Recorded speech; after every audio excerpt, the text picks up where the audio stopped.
Hey everybody, welcome back to my anime channel, where we will be doing anime figure unboxings from here on out until my job lightens up on my work hours. So I'll be able to upload something. I just don't have the time to do the anime reactions, unfortunately. But hopefully, with the money that I'm going to be making now, I can do weekly figure unboxings. They're going to be shorter videos than typical, but hopefully I can keep this consistent at least and help to contribute to the anime community in some small way. Hopefully, at least somebody or a few of you all enjoy these unboxings and figure reviews. So with that said, let's get on to the first of hopefully many future figure unboxings. And we'll be starting this one off with Roxy from Mushoku Tensei. So starting off, I really enjoy the box. I enjoy the artistic display of the figure itself around the box. I like how the box is clear so you're able to see the figure inside of it. And I also enjoy the fact that the packaging looks pretty well as well. Not only the blister, but she looks to be wrapped in quite a bit of plastic as well to, just keep her secure in there so during shipping she's even less likely to break. So starting off, we have her hat, which has really nice folds and creases in it to give it definition, shape, and a bit of authentic movement or form. I really like the folds and the coloring and, just the attention to detail that the hat itself has. Moving on from the hat, we have her staff, which has this really nice blue-purple crystal in its center, which really contrasts nicely with the dull white, almost grayish color of the staff around it, or the particles around it. Almost look like bone to me. We have this thick base right here that gives it a little more definition, with several different facets that give it, more like a diamond type look to it or feel. And the staff itself is pretty big. It's about two of my hands long.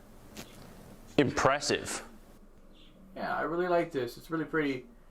Again, especially because of this really beautiful blue crystal that it has inside of it. That's really nice. And even the hat's like about the size of my palm, which is a pretty decent size, I would say. That's what she said. And then moving on from the staff is my biggest selling point to this thing is her base, because it is not that typical transparent circular base that's boring and plain. This is a friggin' staircase with foliage on the side. Ooh, now that's very nice. I have been told and seen people writing articles about the several different Roxy figures that are out there and how this is one of the worst ones because her facial expression does not fit the anime. I myself cannot tell the difference, and I love the fact that this base is different, unlike the other figures where they're just circular bases, aside from the newest one that's up for pre-order, where it has like a dirt-looking base with some rocks around her, which to me isn't that interesting looking compared to this. You have this bush-type foliage with these varying radiance or degrees of greens and light greens on top of this grass that is growing with the same kind of effect. You've got your lighter greens and then you've got your darker greens to just give it a really nice shaded effect and make it look more realistic. And then you've got these stone-worn stairs as well that have like this weather-worn effect to them.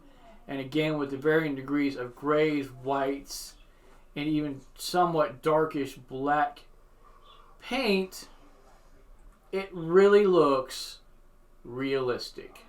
You've got the peg for her foot here, and then again you've got like this gray, dark gray, almost black here to just give it more of the weather-worn effect. And it's got a solid bottom, so it's sturdy. You know, unlike some of those ones that are just hollow, so that it sits better when you set it down. So she's not toppling over or anything to that effect because her figure is quite tall. Speaking of her figure, we have Best Girl herself, although I give Sylphie a really close second, but in my opinion, it's Roxy, Sylphie, then Eris. If you're a manga watcher or an anime watcher, I do not like how the second season ended with her leaving the way she did. You know, if she wanted to leave, okay, she could have done it different. We know that, you fool. Alright, so we have her gorgeous looking face, and again, I've been told that her facial features do not look quite right compared to the anime, but I love the eyes. I myself, again, cannot tell any difference. I enjoy the way that they have her mouth, small, cute, and adorable.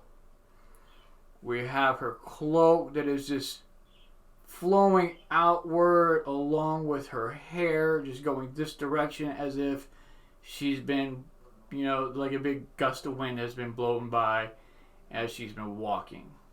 Even her skirt seems to have like this, you know, it's blowing upward effect as well. There is a lot of nice detail in the coloring of the figure. We've got these gold straps going across her shirt, along with these black straps up here as well. We've got several different folds in her skirt and in the cloak to give it depth. Once more, varying shades of coloring. We've got several braids in her hair, as well as these small little ribbons that are going down and tying her hair together. Sorry for my inability to figure out how to do this with the way the camera is. And again, just going this way. Another one of the ribbons.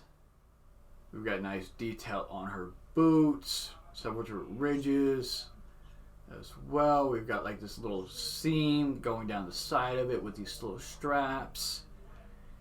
And it just again gives her depth and character because her figure itself does not look like she's just stationary, just sitting there. And then for you real Roxy and or Mushoku Tensei connoisseurs, we have the panty shot, the holy relic. So they went all out on this figure and gave her the attention to detail she has in the anime. So there's that. Her hat just kind of sits in her hand. There's no like pegs or anything to like keep it in place. So it just kind of floats on top of her head like a typical hat would, of course. So I really like that because you're able to more or less pose it in kind of any way you want to give it a little more realism. And once again, I do not have one of those turntables, but with my new job, I will be getting one so that I can better display these figures for some end B-roll so that, you know, I can just turn her on it so everybody can get a really good feel of what she looks like all put together. But there she is in all of her splendor. I do plan on getting the Eris figure that is released. There is another one that is on pre-order. I just want to get one of her, so I'll be getting the one that's on release. So there will be a future unboxing of her, as well as the only Sylphie figure that they have currently released as well, or even made. So those future unboxings will be coming at some point in time, along with many others down the line. And if they release a Rudy figure, I will definitely be getting that as well. Along with, if they make a Gizanime, we'll definitely be getting that rock, and Rujirit as well. Let me know if there's any figures from the series that you'd like to see made. Let me know what you all thought of this figure as well. And I will be seeing you all next time.